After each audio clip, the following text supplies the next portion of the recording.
kamano. Oganda nitiere penyo machielo mana maket kod mana kel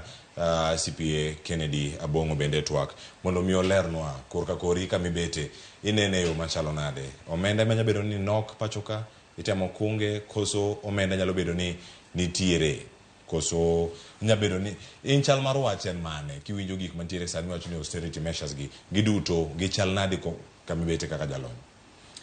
kaka nene kaluwore kod kama chungero kamano Cleophas Kenya ka wang'iyo data mawuok KRA en ni omenda dhi malo kaluwore kuom choko higa niendi KRA nyicho ochoko 2.16 billion higa manyicho rumo dwe mar 7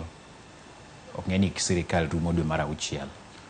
higa chakore dwe mar 7 to rumo dwe mar 6 koro higa manyicho rumo dwe mar 6 mar 2023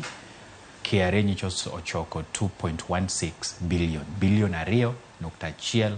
gi 66 matiende ni en trillion 2 gi billion 166 higa mokalo cha ne gichoko billion 2 gi dire moro matin matiende ni choko nyicho dhi mbele gi billion 135 kata kobedo kamano serikal nyicho ok ochopo target kaka negi dwaro ni mondo gichoki ne gin atamalo 95 matiende ni nentiere atamalo 5 mane ok giyudo kaka gidwaro koro choko dhi malo to kendo iyudo ni Kenya higa ka higa pok aneno higa magisechope target mar choko mar KRA matiende ni kaka yuto dongo chalre kaka ne entiere chon chal ni nitiere kaka pesa nitiyo godo tich pesa emo medore kendo tich pesa ne nyalo medore nikech sani wachulo gowi kabisa to sirkal bende kata wawacho ni wadwa timo ni wang'eto wanduso gik moko to ok ndusrega yudo ni giwacho kamano to kidhi ng'iyo kaka pesa wuotho yudo ka kendo pesa wuotho kaka no wuotho choncha onge nduso nen mana gimiwacho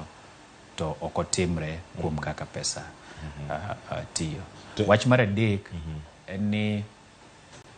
gowi sani nyoro nyoland ni sirkal ma Kenya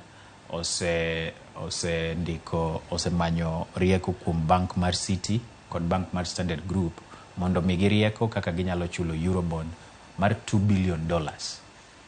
billion 2 mabiro machua higa manyien 2024 June matiende ni sirkal osechako bedo gi buok ni pesa ni samoro nyalo bedo ni biro bedo ready en gowi medwaro mondo wachul to ok wadhi bedo gi pesa ofuku mar chule koro emomiyo samoro gidwa ni mondo gibede gi pesa moro ofuku mondo ka pesa chande obio chopo tarik midware to gibedi gi pesa maginyalo gik mang'ado matindo tindo machalo jomonyane ne gin matindo tindo kaka mago mag chai mag duoko nyamburko monego bed ni tiyo godo to mabende ok en adier kalure gi moseneno kar kanyo wacho ni oti kod nyamburko ma injin mare ni piny kata ka chamo mauta ok ocham mauta okang' moro mamalo ahinya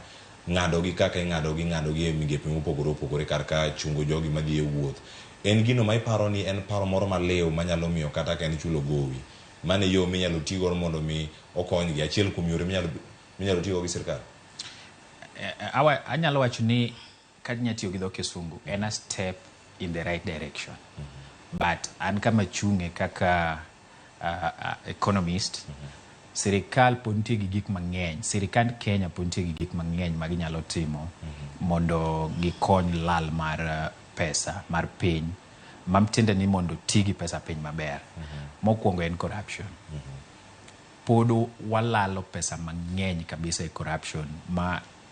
pesa mar wuoth ma ginduso ni ma iluongo ni a drop in the ocean en pesa matin kabisa kuom pesa ma walalo kuom corruption mar ariyo nitiere projects ma watimo ma okele jopiny gik moko dongruok to watimo gi nikech politics kod siasa kod corruption, then gin motivated by economic motives. Projects makamago ka wanyalo ng'ado mondo wang'iyane ni to sani kaka koro wadhi austerity ni. En ang'o ma onego bed ni wadongo ten project mane monyalo ng'ado mondo pesa odong mondo wachundi